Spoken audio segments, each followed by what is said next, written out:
ABS, so the anti-lock brake system, has changed more than you would think in the last update for Le Mans Ultimate. And it's not intuitive at all. Let me show you 4 clips of me braking for T1 Monza with 4 different ABS settings, and you tell me what they are.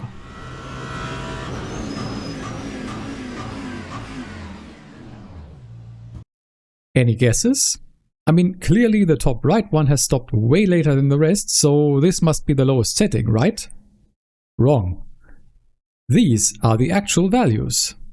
So ABS 3 stops almost the same as 8 or 6, but 7 for some reason is way worse? How can that be? If we look at the patch notes, it just states adjusted GT3 ABS maps to latest tire iteration. That once again doesn't tell us anything. To understand what's going on, we must understand that most real-life GT3s don't have a simple ABS map like we're used to, where higher means more ABS and lower means less. Someone on the LMU Discord posted this helpful screenshot which we can use to understand what's going on. And I know at first this looks super confusing, so let's try to break it down. There are now basically 2 scales which the ABS operates on depending on the value you choose. Let's look at the first scale, which here is called front-rear threshold distribution. With this one, the ABS values are basically divided into 3 blocks. At values 1 to 3, it makes the ABS more sensitive on the front, which also means it activates at less slip, and that means more turn-in and therefore a more oversteery feeling. Values 4 to 6 are pretty much balanced, and that means that the front and the rear will basically activate the same amount of ABS regardless of which of these 3 settings we use.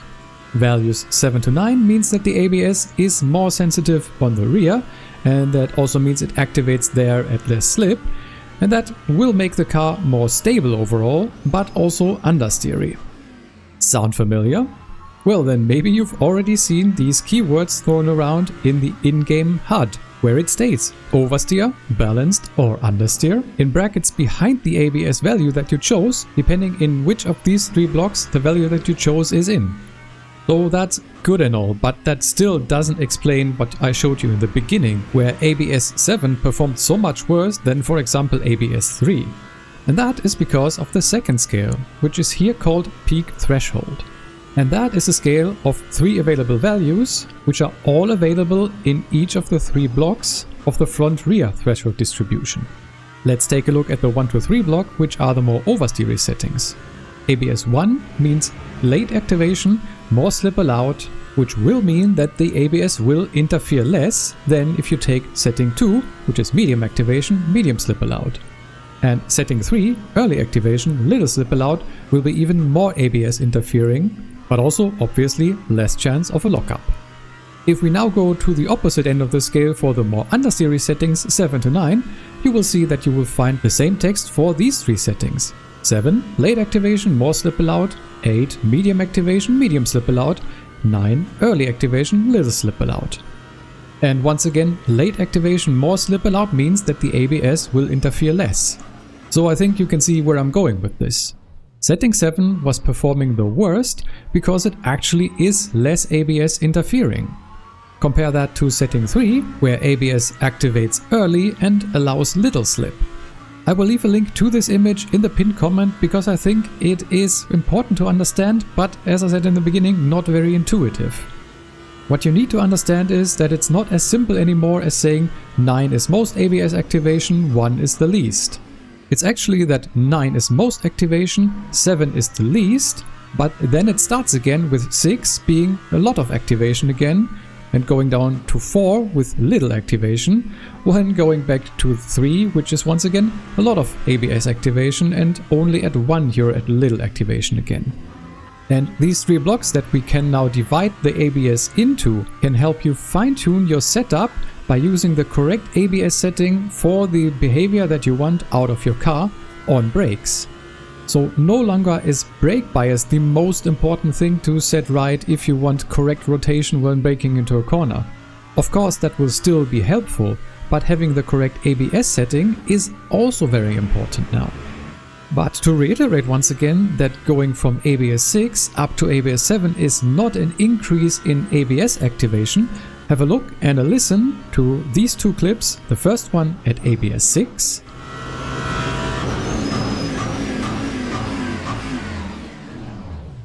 and the second one at ABS 7.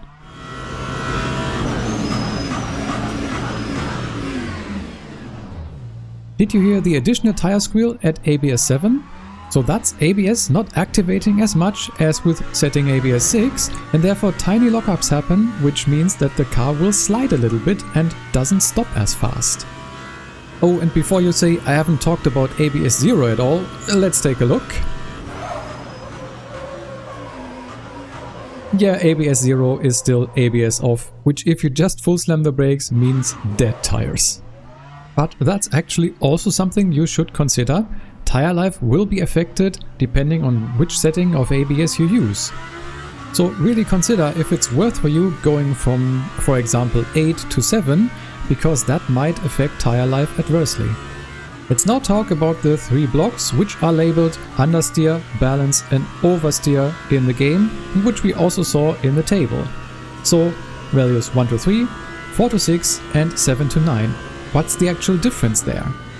So I did try this a bit in the Lamborghini here, and I had quite some trouble noticing any major difference. If any, there was very minute differences in when you did brake and the ABS actually did kick in, which it doesn't do for a lot of the corners here on Monza.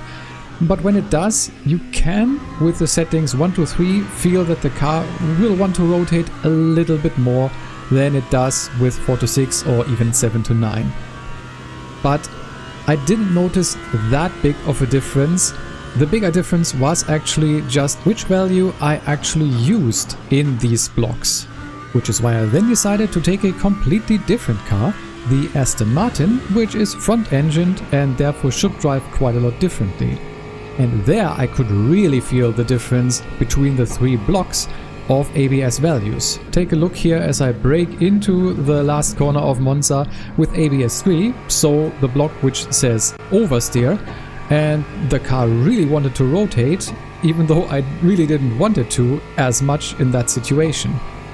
And I had that happen quite a few times, and notice I am on setting 3, which means it's the highest activation in this block of ABS settings, and still the car sometimes just didn't do what I wanted it to, or, well, to say it clearly, it did oversteer too much.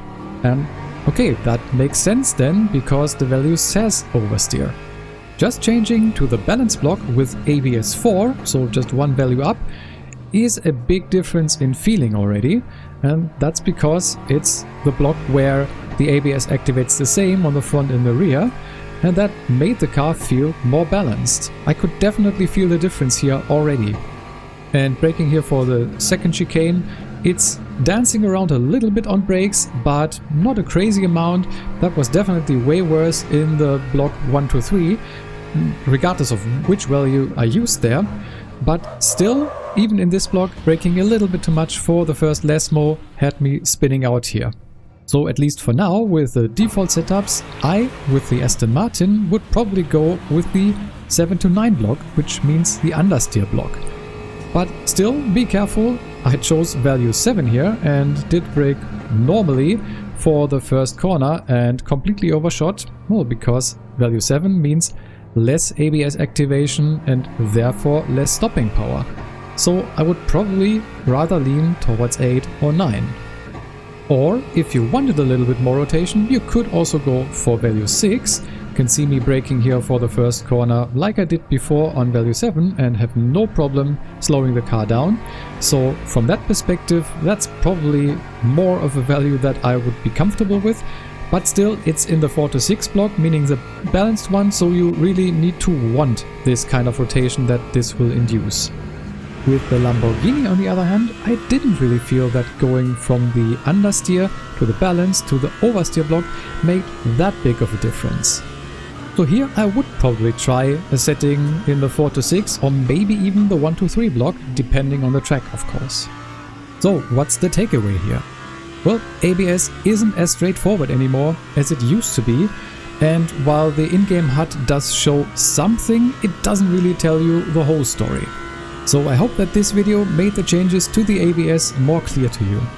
If it did, please consider hitting the like button and writing a comment on the video, if not for me, then for the YouTube algorithm, so more people get to see this information, which I think is quite important.